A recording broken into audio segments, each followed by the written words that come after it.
Perfecto. Pues muy buenos días, buenas tardes a todos, todas y todes.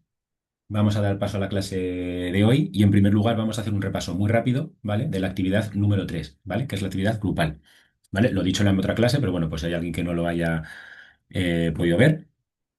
Los objetivos, bueno, el título de la actividad es Evaluación del impacto ético, regulatorio y social for good de la IA generativa, ¿vale? Los objetivos de ello es evaluar los impactos o las implicaciones que tienen desde el punto de vista ético y regulatorio la inteligencia artificial generativa, identificar riesgos relacionados pues, con lo que hemos visto en las clases, con los sesgos de los algoritmos, con la privacidad de los datos y con la sostenibilidad, explorar cómo la IA generativa puede utilizarse con un enfoque social for good, es decir, para mejorar la calidad social, y proponer estrategias que nos ayuden pues, eso, a mitigar esos riesgos y a garantizar pues, que se utilice la IA de una forma responsable. ¿Vale? Aquí os indicamos un contexto para que lo tengáis en cuenta, ¿vale? Y lo que queremos es que en esta actividad, pues de forma grupal, evaluéis pues eso, los riesgos, oportunidades, bueno, un poco los desafíos regulatorios que tiene la inteligencia artificial, en este caso generativa, en un sector específico, ¿vale? El sector que vosotros queráis. Hay que explorar también un poco desde el punto de vista eh, tecnológico cómo se podría aplicar a ese principio de social for good, ¿vale? A resolver problemas sociales, equilibrar brechas, etcétera. En este caso, que es lo que decimos en la nota, en la advertencia, ¿no? O en la recomendación, no hace falta que desarrollemos ningún tipo de modelo de inteligencia artificial generativa ni nada, simplemente es a nivel, digamos, como teórico, ¿vale? Aquí os indicamos un poco cómo tendría que tener la estructura de apartados el documento, ¿vale? Una introducción y presentación del caso, donde expliquéis el caso elegido y la relación con la inteligencia artificial generativa, es decir, una introducción. Luego también la contextualización del impacto actual y futuro de la tecnología de vuestro caso y cómo se mejoraría en ese caso la IA generativa esta solución desde el punto de vista ético. Analizar ese impacto, las implicaciones éticas, sociales y regulatorias que aplicarían. Si está aplicado en una zona localizada, pues según las leyes que hay en ese país. Si no, pues bueno, habría que. Es un poco ese desarrollo, ¿no? Lo que queremos que investiguéis. Y luego también, pues, cómo sería esa parte de inteligencia artificial generativa para Social for Good. Y por último, pues que indiquéis las estrategias para mitigar esos pues, los posibles sesgos, los riesgos, etcétera. Como siempre, el formato puede ser documento de Word o PDF, un máximo de 15 páginas, incluyendo portada, anexos y demás. Sí, esta es la actividad número 3, eso es. Máximo 15 páginas y bueno, la fuente Arial o Times New Roman, tamaño 12, interlineado 1,5, el que viene por defecto en la práctica. ¿Vale? Y la rúbrica la tenéis en el enlace también de la actividad, ¿vale? Para que veáis un poco cómo es. Simplemente es un repaso de lo que vimos en la última clase, ¿vale? Pero quería mencionaroslo otra vez por si había alguien que fuese nuevo y o no hubiera podido verlo en la otra clase, ¿vale? Simplemente era por comentar. Vale. Pues dicho esto, vamos a continuar con lo que habíamos comentado en dos clases anteriores, ¿vale? Sobre la parte de MLOps, ¿vale? MLOps es esa parte operativa, ¿no? Para el end-to-end de Machine Learning, ¿vale? Entonces vamos a ver qué es esto de MLOps y aquello que habíamos comentado que queríais también un poco profundizar, pues qué soluciones de MLOps había, cómo las podríamos incorporar en nuestro día a día, cómo las podríamos desplegar, etcétera, ¿vale? Entonces os voy a enseñar un poco mm, no a alto nivel, pero bueno, sí un poco las herramientas que hay, ¿vale? Para que dependiendo de un caso u otro, pues sepáis cuál podéis más o menos utilizar y bueno, y así os ayuda un poco en vuestro día a día, ¿vale? En este caso lo que vamos a hacer es una comparativa, ¿vale? Entre cuatro plataformas de MLOps. Por un lado MLflow, por otro lado ClearML, por otro lado Neptune AI y por otro lado Kubeflow, ¿vale? Son las cuatro, digamos, como más extendidas que hay. Hay muchas otras más, ¿vale? Mm, pero estas, bueno, son así como las más extendidas son más o menos de forma transversal a todos los clouds o incluso on-prem, ¿vale? Antes de empezar a entrar en cada una de ellas y ver ventajas o desventajas o mejores prácticas y prácticas menos operativas, ¿vale? Vamos a hacer una especie de comparativa, ¿vale? De esta tabla lo único, vamos a mencionarla un poco por alto porque la voy a compartir simplemente para que veáis un poco la diferencia entre unas y otras, ¿vale? Aquí tenemos en columnas cada una de las cuatro herramientas, ¿vale? Y lo importante o lo más característico de esta tabla es sobre todo la parte de, bueno, el tipo de solución que es, eh, la parte de licenciamiento, ¿vale? Que era un poco lo que comentábamos en las dos clases anteriores, ¿no? Cuáles eran de pago, cuáles eran open source, etcétera. Cómo de escalables son, cuáles están hosteadas, digamos, por terceros, o sea, es decir, que tienen vendor locking, o cuáles son directamente open source para desplegar, y sobre todo la parte más importante, que es un poco la curva de aprendizaje, ¿vale? Entonces, en cuanto a MLflow, MLflow la tenemos en versión open source, ¿vale? Y la tenemos también en versión comercial, con vendor locking, es decir, la tenemos disponible también en Databricks, ¿vale? Por lo tanto, la tenemos versión open source, ¿vale? Tipo SaaS y también la podemos desplegar en on-prem, ¿vale? Respecto al licenciamiento, es un licenciamiento gratuito, 2.0, Apache 2.0, ¿vale? En ese caso, quiere decir que la podemos utilizar. ¿Qué ocurre? Que si la utilizamos bajo el vendor locking, como puede ser Databricks, pues tiene el coste de Databricks. Respecto al registro de los modelos en este caso, tiene un registro completo end-to-end, ¿vale? Por lo tanto, es una herramienta muy utilizada y muy extendida, ¿vale? No solamente la tienes bajo Databricks, la tiene, bueno, todos los clouds de Azure, Amazon y Google la tienen incorporada también. Y así como características importantes, tiene una curva de aprendizaje relativamente sencilla, o sea, es baja o media, ¿vale? No es muy complejo de utilizar, no necesita una infraestructura muy costosa. Pero, por ejemplo, lo que es la parte más de gestión de roles, si no está enmascarado en otro tipo de tecnologías o soluciones que provea de esos roles y usuarios, está un poco limitado, ¿vale? En cuanto a ClearML, también tiene versión open source y comercial. La versión open source es también Apache 2.0 y la comercial está bajo licencias comerciales de ClearML. También tiene un registro de los modelos también end-to-end y, y digamos que la versión comercial difiere mucho en positivo frente a la open source, ¿vale? En la versión open source, en este caso, ¿vale? Ya la comercial tiene una curva de aprendizaje media. La open source, el problema es sobre todo la parte de implementación o de despliegue, ¿vale?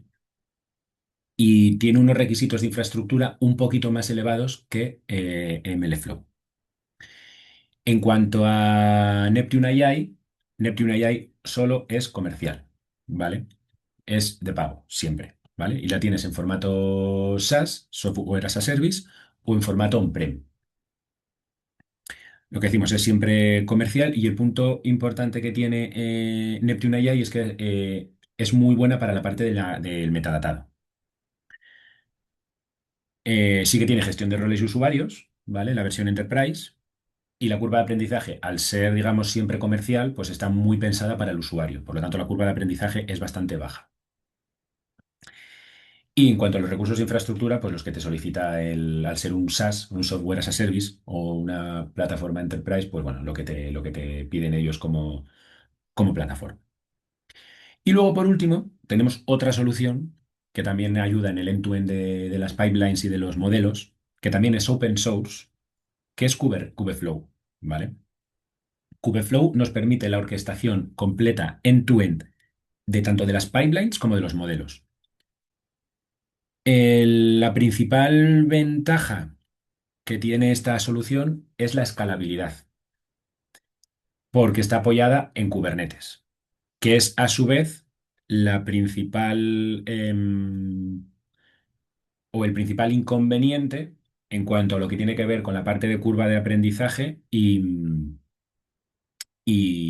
sobre todo la curva de aprendizaje, porque necesita como una arquitectura de Kubernetes muy estable y muy madura, ¿vale?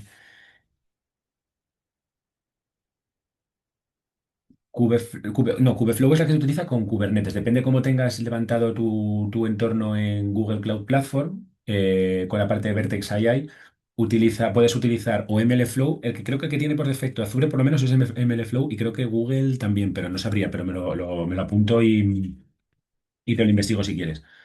Sé que, o sea, tú cuando despliegas algo, tanto en Azure como en Google o lo que sea, si lo estás levantando en contenedores, en containers, en lo que son en Kubernetes o lo que se llaman los containers, puedes utilizar, por ejemplo, Kubeflow como solución, pero no es porque sea la que trae de base, sino porque tu infraestructura está levantada en Kubernetes.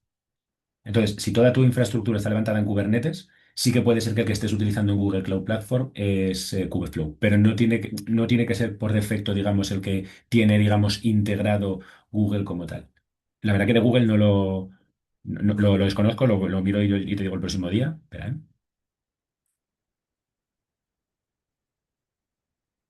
Pero, por ejemplo, en el caso de Azure es MLflow, lo que tiene por debajo. Lo llaman de otra manera, pero lo que digamos como igual que tienes los repos y tienes la parte de las pipelines y no es un Jenkins, o tienes la parte de los repos y no es un GitHub o un GitLab, ¿vale? Sino que es como lo que tiene ya integrado de por sí, en ese caso Azure, para el caso de MLOps, Azure tiene, por ejemplo, MLflow, ¿vale?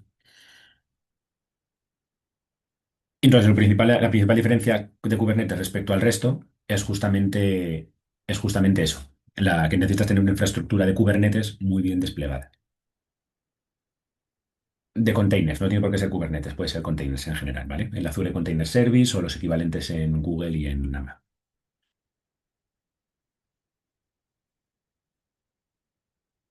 Entonces, vamos a ver de MLflow, ¿vale? Las principales fortalezas que tiene es que sigue estando. Perdón, adelante, Diego Felipe, que tienes la mano levantada. Gracias, profesor, qué pena. Entonces, al al usar contenedores, que puede ser Docker, no necesariamente puede ser Kubernetes, yo podría mover entre diferentes nubes, ¿verdad? Si yo tengo mi ML Flow diseñado en Google en contenedores, podría moverme a Azure sin problema, ¿verdad? Eso es, esa es la ventaja que tienen, por ejemplo, los containers, los contenedores, Kubernetes en este caso. Es agnóstico al proveedor cloud, ¿vale? Si tú, por ejemplo, utilizas Azure Kubernetes Service, estás utilizando los contenedores de Azure, entonces digamos que de cierto modo te estás casando, por decirlo de alguna manera, con Azure para hacer toda la infraestructura. Si el día de mañana tienes una oferta mejor en Google, ese traslado no es, digamos, tan limpio. Hay que hacer una serie de adaptaciones. Hay herramientas como, por ejemplo, Terraforms o cosas así que lo que te ayudan a hacer esa movilidad entre infraestructuras cloud, pero Kubernetes justamente la solución que te da es eso. Tú en Kubernetes levantas toda la infraestructura y es, digamos, como una caja grande. Entonces la puedes ir moviendo entre distintos clouds y lo despliegas de la misma forma, con pequeños ajustes o muy pequeñitos, pero es lo que te permite justamente los containers, los contenedores. Es eso. Es justamente ser agnóstico a cualquier proveedor cloud. Ok, gracias. Eso es. Vale, pues eso, las fortalezas de MLflow, bueno, porque es open source, entonces tiene todas las ventajas de que sea open source, es flexible y es extensible. Es muy bueno para todo lo del registro de modelos y para todo el tracking de lo que se están haciendo con esos modelos. La curva de aprendizaje, como hemos visto, era baja o baja media, ¿vale? Y no tiene vendor locking, ¿vale? Si lo hacemos con vendor locking, si tuviese vendor locking, MLflow sería, por ejemplo, en Databricks, ¿vale? Por ejemplo, Databricks tiene MLflow.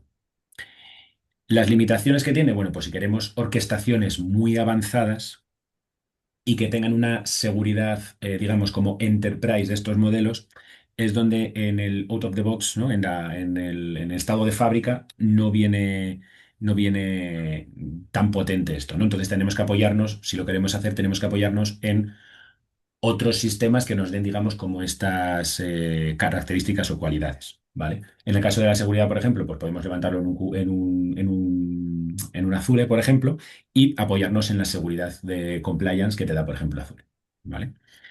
Y aquí os pongo el enlace al propio Git. eh, un momentito, que es aquí, ¿vale? Ese es el enlace al repo de Git, ¿vale?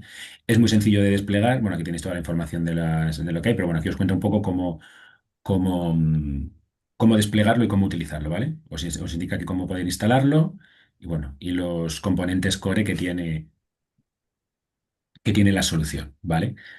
Luego, dependiendo tienes el Getting Started, ¿no? Para poder usarlo. Y bueno, tienes, dependiendo de cómo, digamos, un poco el perfil de cada uno, pues bueno, tienes la forma de poder desplegarlo, ¿vale? Tienes la parte de registro de modelos y aquí nos dicen cómo podemos hostearlo, ¿vale? Que lo podemos hostear. Aquí, por ejemplo, te dice que lo podemos hacer en Amazon Maker, en el Azure Machine Learning, en Databricks o en Nebius, ¿vale? Que son estas que estamos viendo aquí. Y luego estos en la parte también lo tienes como container, ¿vale? También hay un MLflow que lo puedes, al final en Kubernetes tú puedes levantar cualquier tipo de solución, ¿vale? O de infraestructura, ¿vale? Soporta distintos tipos de lenguaje, Python, R, Java o TypeScript, JavaScript, ¿vale? Y bueno, y aquí os dice pues algunas integraciones que tiene disponibles, ¿vale? Como pues por ejemplo PyTorch, Hugging Face, OpenAI, Amazon Bedrock, bueno, Olama, o sea, Llama, Mistral, bueno, tiene una serie de componentes y luego aquí en la documentación pues viene un poco cómo podéis utilizarlo, ¿vale? Simplemente para que lo tengáis ahí como una herramienta de apoyo más. Luego hemos visto ClearML, ¿vale?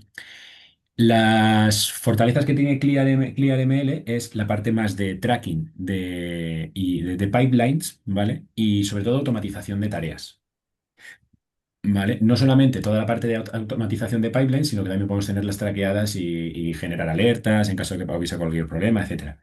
Y luego también toda la parte de orquestación de hiperparámetros que la tienen integrada en la solución, ¿vale?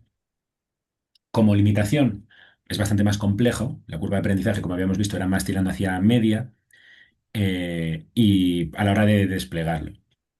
Y tiene una user interface disponible, pero normalmente hay como que adaptarla mucho dependiendo del caso de uso, ¿vale? Para que os hagáis una idea respecto a GitHub perdón, a ClearML, ¿vale? Aquí tenéis también el repo, ¿vale? Viene la misma información más o menos, ¿vale? Aquí viene como, pues bueno, una serie de documentación, cómo hacer el despliegue, ¿vale? Aquí puedes ver cómo lo puedes hostear y utilizar la versión free, ¿vale? Y aquí, bueno, pues tienes un poco cómo hacer primeras pruebas, etcétera, con Google, con un Colab, ¿vale? Nada, bueno, aquí ves unas imágenes un poco de cómo se comporta la aplicación, cómo es el user interface, cómo es la herramienta, ¿vale? Y bueno, y aquí tenéis un poco, pues eso, información un poco cómo la podríamos desplegar y empezar a utilizar una demo, por ejemplo, con ello, ¿vale? También está disponible para Python, ¿vale? Y bueno, pues aquí os cuento un poco cómo podéis ejecutar y desplegar la solución, ¿vale? Simplemente es un poco también pues como la otra, ¿no? Para que tengáis también un poco una referencia de lo que tiene aquí. Bueno, os enseño un poco los distintos módulos que tiene, ¿vale? Y, bueno, la justificación un poco de por qué lo está haciendo, ¿vale? En el caso de elegir una herramienta u otra, vamos a ver luego cuál es mejor, o sea, cuál es mejor o cuál es más recomendable utilizar. También acordaos mucho de que la parte importante de todo ese tipo de soluciones es la comunidad que lo apoya, ¿vale? Porque sabemos que todo este tipo de soluciones, sobre todo las open source, las comerciales no tanto, pero las open source, en el momento en el que la comunidad deja de utilizarlo, bien sea por moda, bien sea por utilidad, bien sea porque aparece otra cosa nueva, etcétera, se va un poco a pique la tecnología, entonces nos puede quedar obsoleta. Entonces podemos tener que acabar derivando en una migración, etcétera, ¿vale?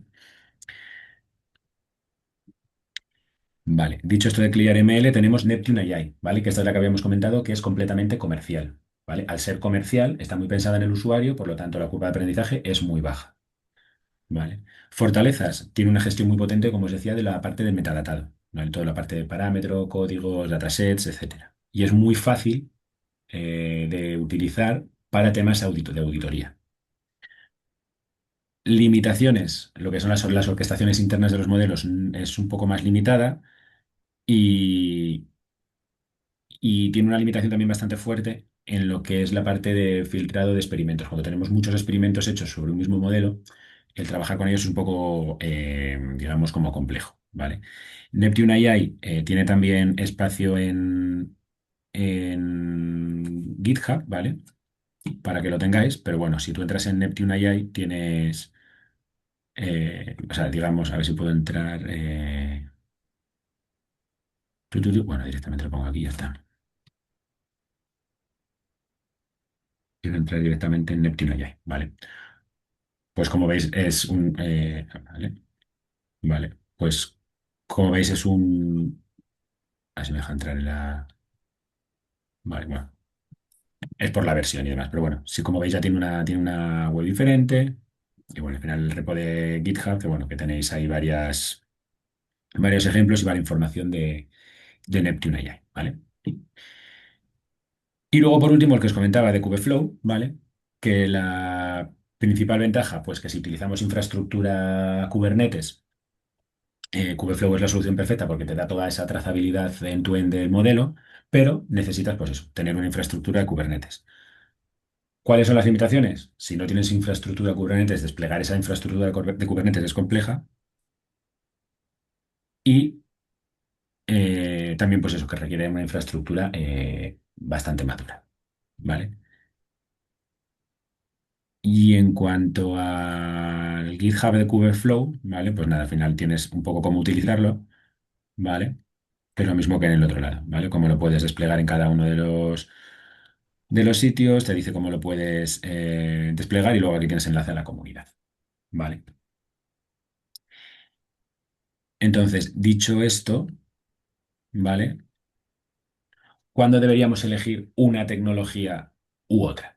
Bueno, pues al final, como siempre, va a depender de nuestro caso de uso, ¿vale? Usaríamos MLflow si queremos tener un control completo sobre la pipeline con un coste mínimo y con mucha flexibilidad, ¿vale? Si por el contrario lo que queremos es gestionar muy bien todo lo que es la parte de workflows, la orquestación de las pipelines y toda la optimización y que todo ello esté integrado, pues a lo mejor elegiríamos mejor un Clear ML, ¿vale? Si lo que queremos es algo desde el punto de vista más de auditoría, que podamos reproducir de forma sencilla, que sea más controlado y ponerle mucho foco en la parte de los metadatos, pues utilizaríamos Neptune AI. Y si lo que tenemos es una arquitectura de Kubernetes, pues utilizaríamos Kubeflow. Lógicamente, aquí tenemos que ver cuál es la condición más de peso. Si la condición más de peso es la que puede que sea en la mayor parte de las compañías, que suele ser el precio, pues entonces nos tiraríamos casi todos por MLflow. Igual por eso es una de las más extendidas. Ahora, si mi compañía es una empresa que se dedica a calidad de los modelos, pues a lo mejor me interesa por reproductividad, si tengo que hacer pasar ciertas auditorías porque estoy en un tema legal o social o lo que sea, pues a lo mejor me interesa más Neptune AI, aunque la licencia sé que me va a costar un poquito más. O a lo mejor tiro mejor por Kubeflow porque mi infraestructura está toda levantada en Kubernetes. Adelante, Diego Felipe, que tienes la mano levantada. Gracias, profesor. Una pregunta en términos de escalabilidad, ¿cuál sería mejor herramienta? Digamos, si tengo una arquitectura que recibe muchas peticiones por segundo y necesito que el sistema de IA responda muy rápido, ¿alguna de estas es una mejor opción pensando en eso?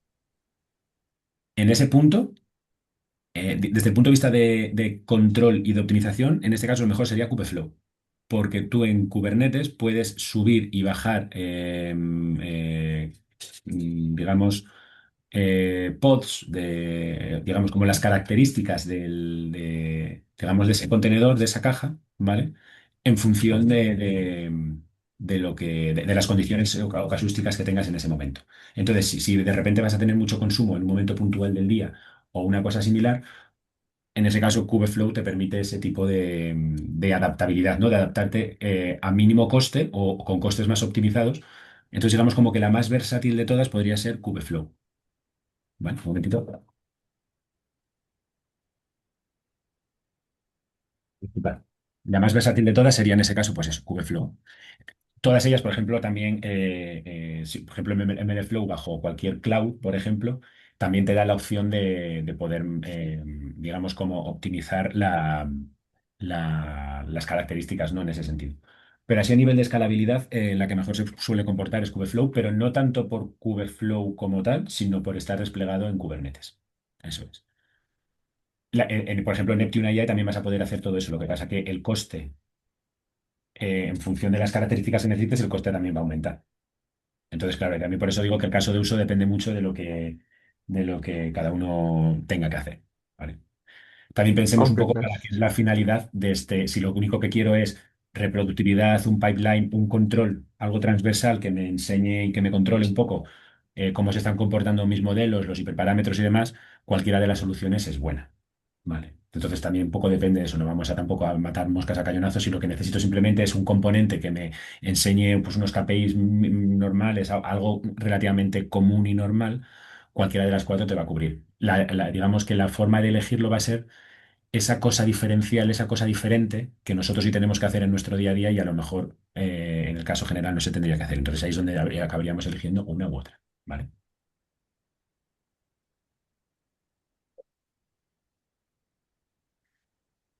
¿Alguna duda, alguna cuestión sobre esto de MLflow? Ahora os comparto la presentación y podéis echarle un vistacillo perfectamente y si no, también tenéis los foros para comentar lo que queráis. ¿Vale?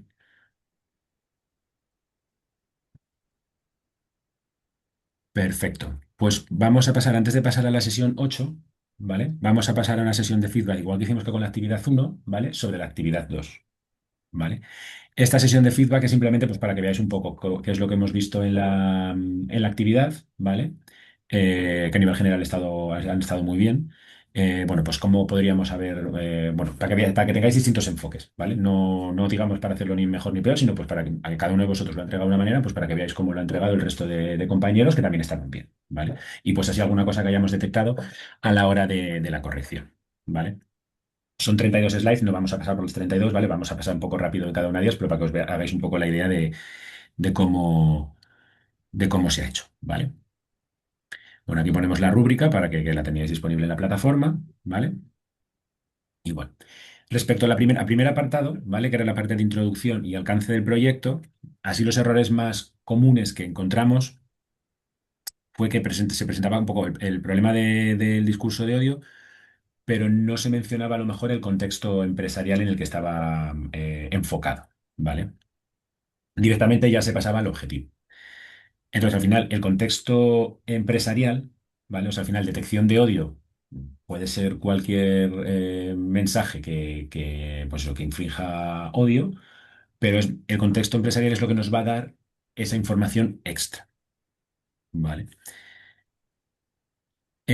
Por otro lado, también encontramos alguna confusión en cuanto a los elementos o componentes de lo que sería la plataforma y los procesos de los datos en cuanto a un alcance funcional. ¿Vale? Aquí lo que tendríamos para que tengamos esta parte en cuenta, es muy importante identificar el tipo de usuario o destinatario que vamos a coger el rol en ese momento, ¿vale? Para ver las necesidades. O sea, qué queremos que haga la plataforma, cómo se tiene que comportar tanto a nivel técnico como a nivel funcional, ¿vale? Si tiene que hacer una cierta operativa o si tiene que ser accesible o estar levantada para un grupo de 200 trabajadores, por ejemplo, o trabajadoras. También vimos algún caso, ¿vale? Recordemos que estamos en investigación, ¿vale? Y al estar en investigación tenemos que ser capaces de poner como una serie de límites, ¿vale? Hemos encontrado muchos objetivos que no venían con métricas, que venía, por ejemplo, reducir la latencia lo máximo posible. ¿Cuánto es lo máximo posible? Es que eso no es medible, ¿vale? Entonces, los objetivos tienen que ser específicos y eso es lo que va a condicionar un poco el diseño de las cosas que hagamos. Y sobre todo, coger siempre eh, el rol correspondiente que necesitamos, ¿no? Por ejemplo, muchas veces se coge pues el rol de arquitecto de datos o el rol de arquitecto de soluciones como si fuese una forma de trabajar, ¿vale? Y tenemos como que meternos internamente en ese papel y ser capaces de pensar todo el flujo entero, pero sobre con ese rol, ¿vale? No en el apartado o en el primer capítulo o en la introducción y objetivo ser el rol del arquitecto y después pasar al rol usuario y después volver al rol arquitecto, porque al final eso hace como derivar un poco la idea, ¿vale?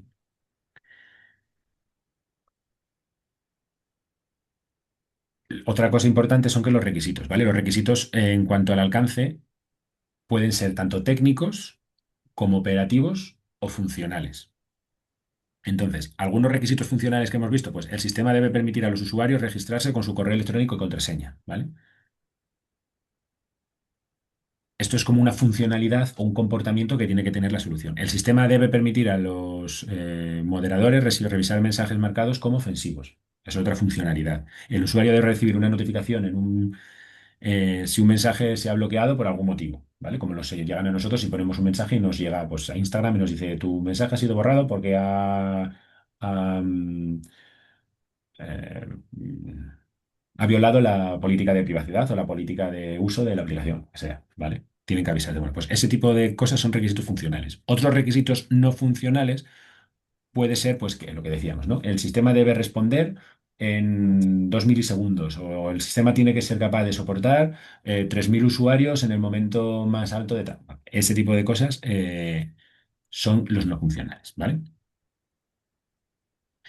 Aquí bueno, hay algunos ejemplos, ¿vale? Para que veáis cómo la gente lo redactaba, tanto a nivel de estilo como a nivel de información, ¿vale?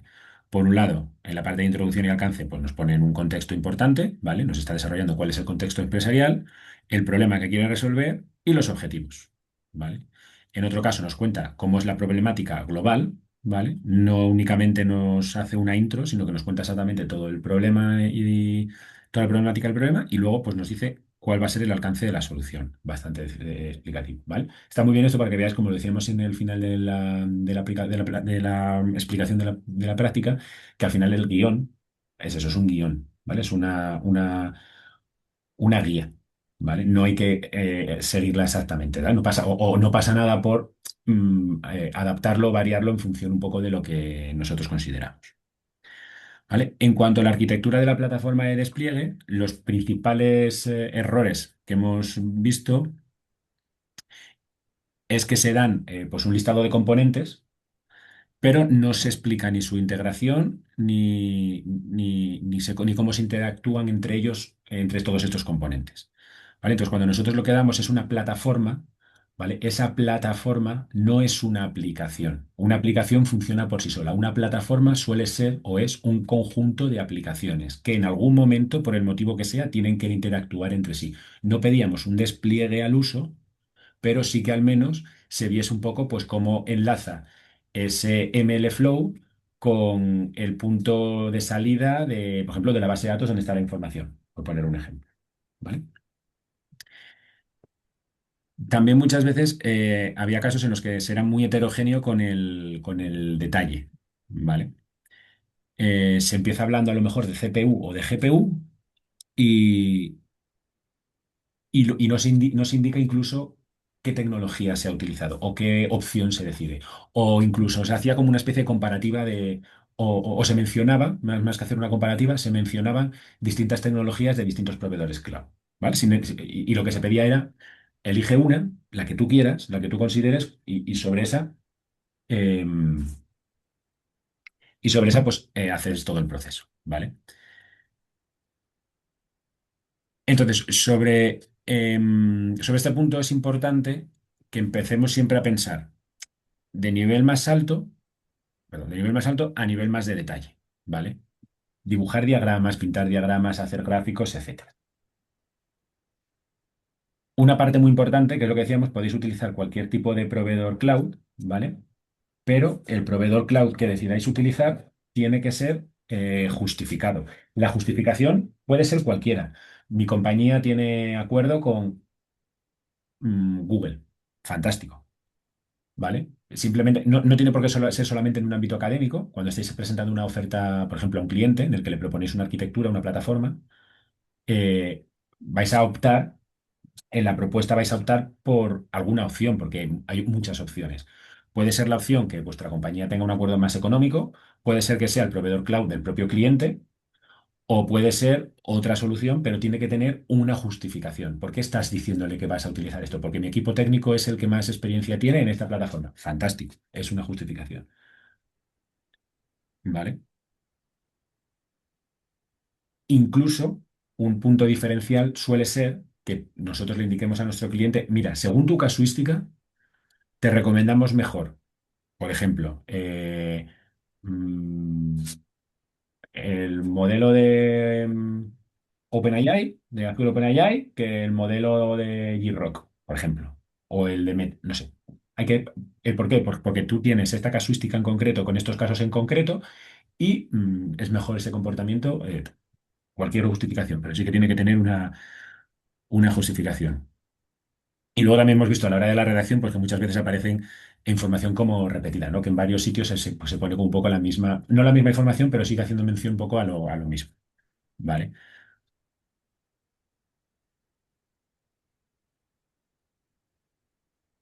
Aquí lo único que queríamos comentar también, un punto importante de toda esta fase, es la parte del etiquetado, ¿vale? Que es una de las partes más importantes y fundamentales, la parte de los modelos de clasificación, ¿vale? Simplemente esto os lo indicábamos un poco para que lo tengáis ahí en mente, ¿vale? Que es un poco lo que nos va a mencionar eh, o a justificar un poco cómo va a ser nuestro modelo. Entonces, en toda esa parte entera, ¿vale? Dentro de toda esa parte, que es uno de los pasos más críticos, tenemos que poner foco siempre en la parte de la calidad del etiquetado, en la parte del método que hemos utilizado para la etiquetación, eh, dónde van a estar los datos etiquetados y su disponibilidad, evitar sesgos, bueno, explicar muy bien, sobre todo estos pasos, ¿vale? En el punto del modelo. ¿Vale? Que tengamos también en cuenta que los datos de entrenamiento no todos siempre tienen el mismo origen que los datos luego que vamos a inferir, ¿vale? Entonces, imaginaos, por ejemplo, que tenemos detección de mensajes ofensivos en redes sociales y tenemos un modelo entrenado con comentarios en inglés que puede fallar al enfrentarse a comentarios en español, porque a lo mejor, pues, bueno, por lo que sea, no estaba preparado como para eso. O, por ejemplo, predicción de modelos de demanda, ¿vale? De e-commerce, y un modelo se entrenó con datos previos a una crisis económica, que este es un caso muy visible, y podría no ajustarse bien pues, a los siguientes datos de- para después, por ejemplo, de la crisis, ¿vale? Por gastos de consumo, por lo que sea. O, por ejemplo, un clasificador de imágenes médicas, ¿vale? Que, que se entrenó, por ejemplo, con imágenes obtenidas de un solo hospital, ¿vale? Y en producción se utilizan pues imágenes de distintos hospitales.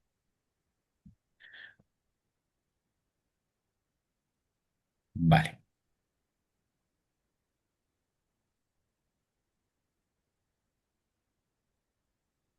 vale. Aquí lo que decimos es que es verdad que todos los proveedores cloud tienen un compliance, ¿vale? Pero tenemos que tener en cuenta que es verdad que ese compliance del proveedor cloud nos da esa ciberseguridad, pero no podemos delegar completamente toda la parte de seguridad y ciberseguridad únicamente en el cloud, ¿vale? Dependiendo del proveedor cloud que estemos utilizando, hay distintos acuerdos, ¿no? Que se firman en cuanto a la parte de ciberseguridad.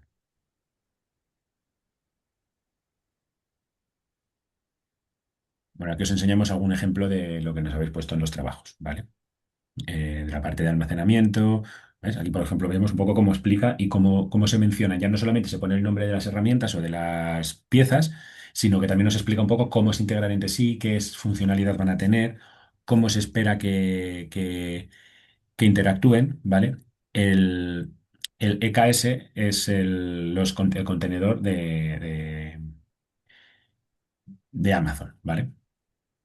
Amazon EKS es la E no sé, pero es Kubernetes Service, pero es como si fuese el Azure Kubernetes Service, pues es lo mismo. ¿Vale? Y nos explica pues, también que va a utilizar una API Gateway y Lambda, y bueno, y nos explica un poco cómo lo integran y cómo lo harían, ¿vale? Es un poco la idea de lo que estábamos buscando también en la actividad, ¿vale? Y aquí, pues, por ejemplo, otra, ¿no? Pues nos dice que la solución va a estar estructurada en tres capas, una ETL layer que va a leer bueno, que es la responsable de hacer toda la lectura, recolección de la información, luego un componente MLOps layer, ¿vale? Y luego un application layer, ¿vale? En este caso también lo está haciendo con Amazon Web Services. Bueno, al final explica un poco cómo haría esta persona la arquitectura, ¿vale? Y cómo lo integraría entre sí.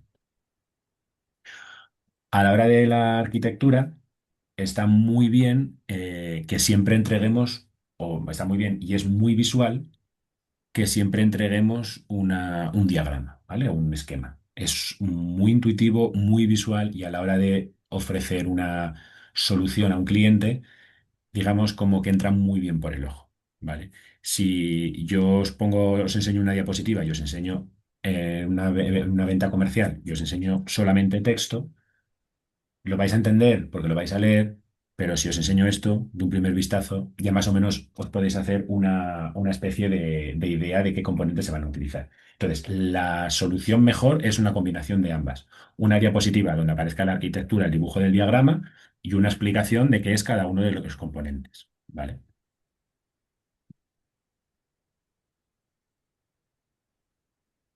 Aquí veis una, por ejemplo, en una que está más pensada, esta creo que es más en Azure, me parece. Esta lógicamente es Amazon, ¿vale? Y esta de aquí me parece que también es Amazon, me parece que es Amazon también. Bueno, si no sabéis exactamente las piezas o los nombres de las piezas, otra forma de, o no vais a utilizar un proveedor cloud, por ejemplo, vais a utilizar contenedores, otra opción de mostrar el diagrama de arquitectura sería este. Voy a tener una caja grande que va a tener los dockers, ¿vale? Las imágenes, o sea, los contenedores, y voy a tener distintas piezas. No sé si lo veis bien desde ahí, ¿vale? Pero aquí veis una pieza que va a ser MLflow, las APIs de Twitter, de Facebook y de la intranet. Así puedo mover por aquí. ¿Vale? Aquí piezas de Amazon Web Service, un Prometheus, un Slack, un Teams, un ServiceNow, ¿vale? Un gestor de ticketing, un Amazon S3 para almacenamiento y una base de datos MongoDB Atlas, ¿vale? O sea, no hace falta tampoco si lo importante va a ser esta caja de aquí, bueno, que tampoco hace falta que pongamos, pero bueno, que queda muy bien, queda visualmente muy bien el poder presentar una, un diagrama de infraestructura de arquitectura, ¿vale? Simplemente que os quedéis con ese mensaje. Este es otro ejemplo, por ejemplo, en azul,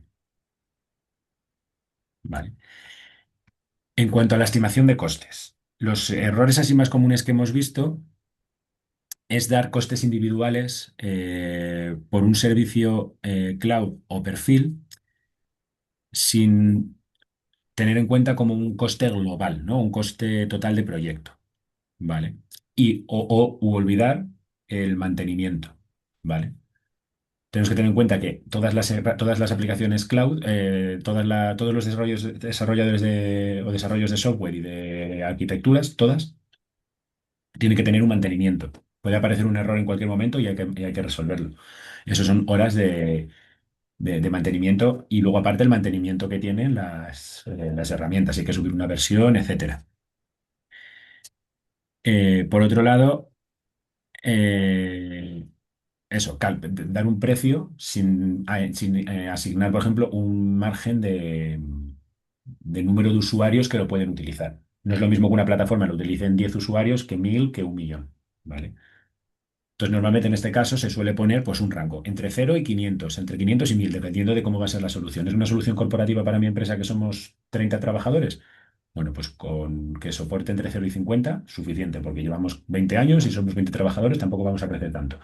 Ah, no, es el gobierno de un país. Pues imagínate, puede entrar todo un país, incluso gente de fuera también, ¿no? Entonces, bueno. Em, por ejemplo, no incluir perfiles necesarios. O sea, por ejemplo, a lo mejor poner, pues voy a necesitar 8 perfiles y pues no tiene el mismo coste un perfil senior que uno junior, ni un perfil frontend que uno backend, que uno de data, que un jefe de proyecto. Bueno, entonces al final simplemente son tips, ¿vale? Para que los tengáis en cuenta.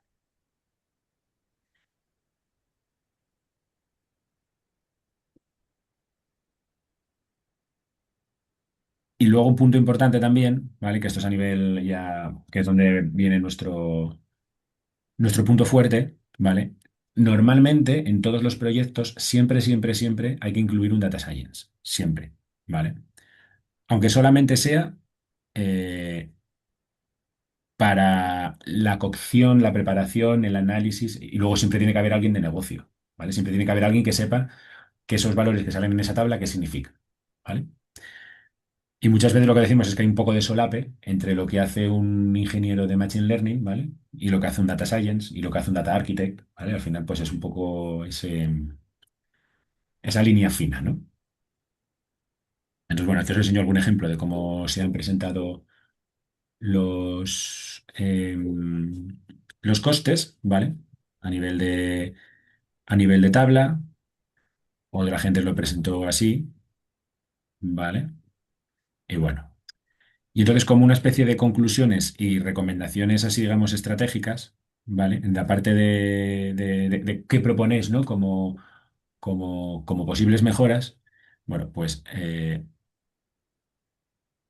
hemos visto que se repetían varias veces lo que ya habíamos puesto en la arquitectura, pero no se justificaba en este caso tampoco. Entonces tampoco se justifica porque es una mejora. Entonces, en este caso, en este apartado lo que tratábamos es de buscar esa cosa extra, ¿vale? Pues oye, además de esto, vamos a mantener, vamos a pagar, a hacer una política de apagado de las máquinas de tal hora a tal hora para que los costes sean mejores, no sé, cualquier cosa en ese sentido, ¿vale? Vamos a desplegar esta misma infraestructura en en otro país por la diferencia horaria, cualquier cosa extra, ¿vale? Y luego otra cosa que se suele aparecer también en este punto es, pues a lo mejor el decir, se van a anonimizar los datos. O sea, hay ciertas cosas que ya se dan por hecho que ya tiene que tener el proyecto en sí. Entonces eso no es como un extra, sino como que es algo como que ya se tiene que hacer. ¿Vale? Sí, no sé si alguien quería decir algo que pareció que sonaba un micro. Vale, nada, pues ya está. Vale. Aquí un poco, pues bueno, algunos ejemplos que se han añadido, ¿vale? Pues por ejemplo, para garantizar una implementación exitosa y la sostenibilidad de un sistema a largo plazo, deben considerarse aspectos técnicos, organizativos y normativos. A continuación se recogen y se explican. Se aconseja una implementación progresiva. A nivel organizativo es fundamental contar con el equipo. Imaginaos que el cliente necesita darnos acceso. Es imprescindible que el cliente nos facilite los accesos, ese tipo de cosas que, aunque parezca que se dan por hecho, pero no pertenecen al flujo que nosotros estábamos mostrando. ¿Vale? Eh, Otros casos, por ejemplo, que hemos visto, a la hora de hacer esta parte de más así comparativa, pues una gráfica de, oye, mm, he hecho la investigación en los dos proveedores cloud y con esos dos proveedores cloud, pues mira, he visto que Amazon está en naranja y Google y Azure en azul y hemos visto que a nivel de costes, en tiempo, pues es mejor Azure por ejemplo, ¿vale? Pues ya es una justificación extra, porque a lo mejor el cliente te estaba pidiendo que le prepares una plataforma y que le da igual el proveedor cloud y tú vas a tener que elegir uno.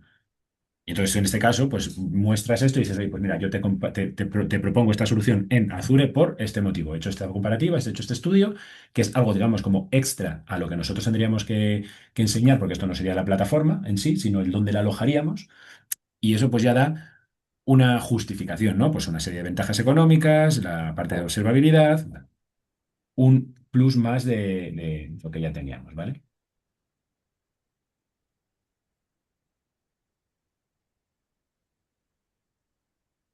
Vale.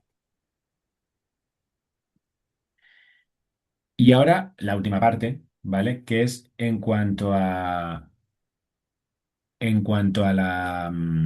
al estilo académico, el formato del documento y demás, bueno, pues lo que muchas veces comentamos, ¿no? Que el enunciado se utiliza más bien como un índice en lugar de como una guía de contenido, ¿vale? O sea, tenemos que tener como grandes líneas, ¿vale? Y, y hay veces que encontramos como que falta cohesión entre los subapartados y los apartados de arriba, ¿vale? O inconsistencia, por ejemplo, que sé, eh, trozos de texto que salen en otros formatos o cosas así por el estilo. O, por ejemplo, hablar en primera persona, ¿vale? Es siempre recomendable, tanto para TFMs como para actividades, hablar siempre en tercera persona, siempre. En vez de yo he realizado, se ha realizado, ¿vale? Ese estilo.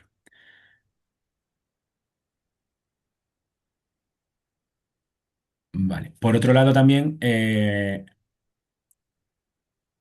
cuando hablamos de referencias al temario del máster y cosas así, por ejemplo, ¿vale? Digamos que lo recomendable es que nosotros nos metamos directamente ya en el papel de esa persona experta en datos. Entonces, eh, no hace falta mencionar O sea, tú tú al saber sumar o restar no mencionas el libro de educación primaria que te ha enseñado a sumar o restar, no, sino como que es algo que ya tienes tú intrínseco en ti, que tú ya sabes un poco como por tu carrera, ¿no? Pues en este caso lo mismo, no hace falta como mencionar contenido más allá de las referencias bibliográficas, ¿vale? Y bueno, y siempre tener referencias en formato SAPA, que algunas no estaban en formato SAPA y otras que estaban en formato SAPA que a lo mejor no estaban bien ordenadas, ¿vale? Entonces, así como reflexiones finales, ¿vale? Resumen recopilatorio de todo esto. Primero, lo importante que es el contexto empresarial para poder entender los casos, que la arquitectura de tanto de datos como el flujo de los datos, hay que diseñar muy bien esas piezas, explicarlas y comentar cómo las integraríamos, ¿vale? Hacer una buena planificación de costes y bien y justificada, ¿vale? Que también los roles estén muy bien definidos, quién es científico de datos, qué coste tiene el científico de datos, quién es ingeniero de Machine Learning, qué coste tiene el ingeniero de Machine Learning, etcétera. Tener en cuenta siempre que la seguridad en la nube nos la da el compliance del proveedor cloud, pero no se puede delegar completamente en ellos, ¿vale? Nosotros tenemos la ciberseguridad de la infraestructura, parte sí que la cubren ellos, pero sobre todo la de los datos, parte es propiamente de terceros, o sea, en este caso nuestra, ¿vale? Y presentar la información, la documentación, etcétera, bien, en un formato correcto, todo en con el mismo tipo de lenguaje técnico utilizado, no mezclar distintas formas de hablar, utilizar siempre la tercera persona, bueno, mantener un estilo de formato atractivo, ¿vale?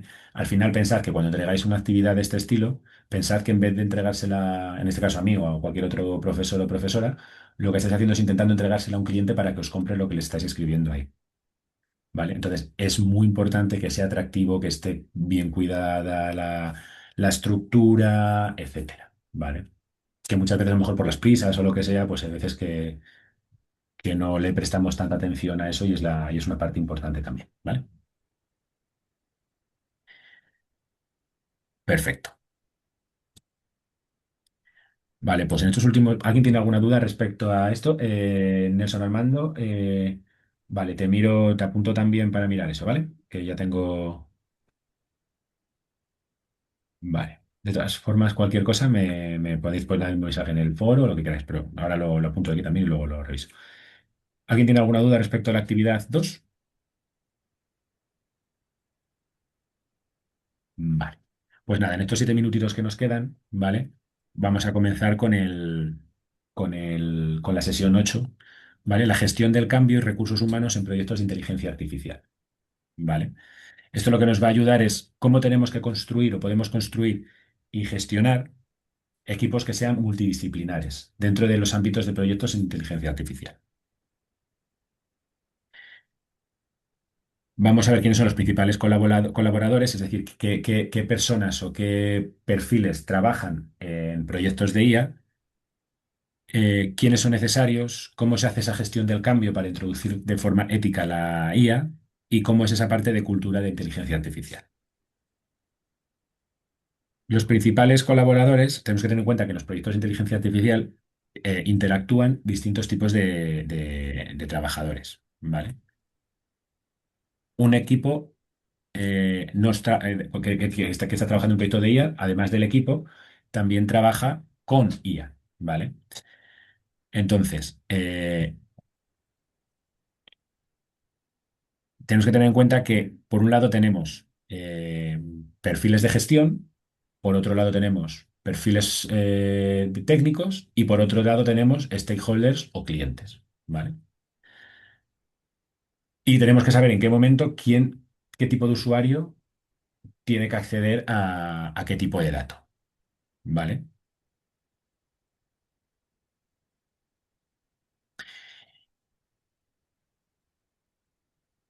Los principales colaboradores que interactúan en este tipo de proyectos, por un lado tenemos pues, los que son proveedores de datos, ¿vale?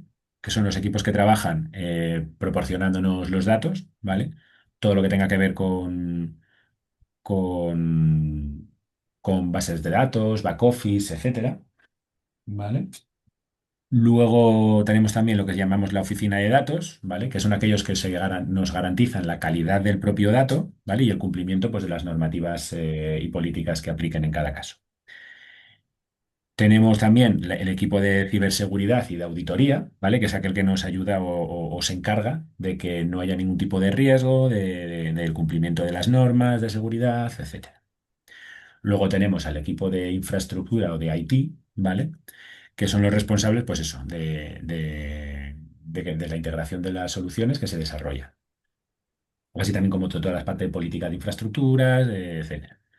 Luego tenemos el Product Owner o los Product Owners, que son aquellos que tratan de ver lo que ocurre en el negocio, ¿vale? Lo que ocurre en el negocio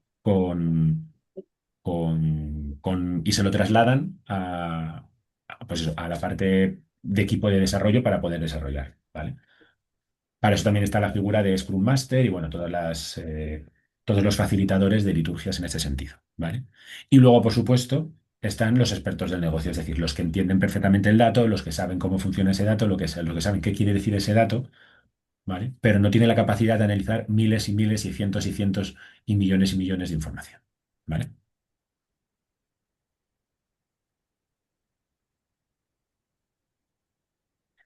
Perfecto.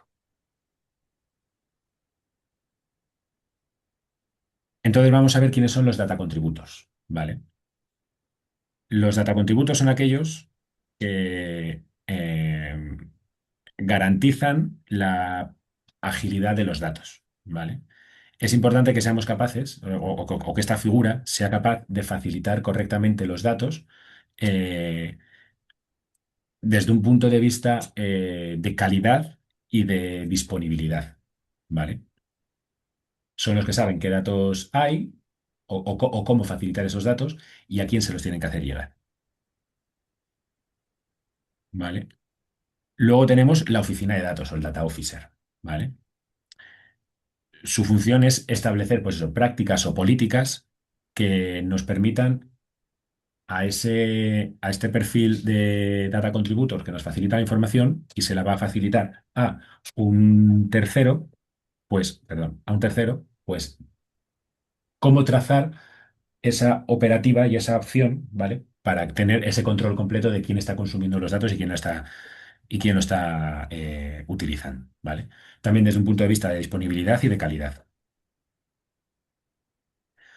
Luego tenemos la parte de ciberseguridad y auditoría, ¿vale? Que es aquella que nos ayuda, nos permite, pues eso, evitar o proteger eh, o predecir, ¿no? Que donde puede haber posibles fallos. En este caso también es muy importante decir de la parte de ciberseguridad, que igual que lo mencionábamos antes en la actividad, que no se puede delegar únicamente el proveedor cloud, ¿vale? Eh, que aparte del cumplimiento normativo de nuestra propia corporación o empresa o lo que sea, ¿vale? Que tengamos en cuenta también si se aplica IA, en qué condiciones se está aplicando IA y cómo justificar o cómo mencionar cuándo se está utilizando IA, ¿vale? Para eso siempre, como decimos siempre, depende mucho del caso de uso.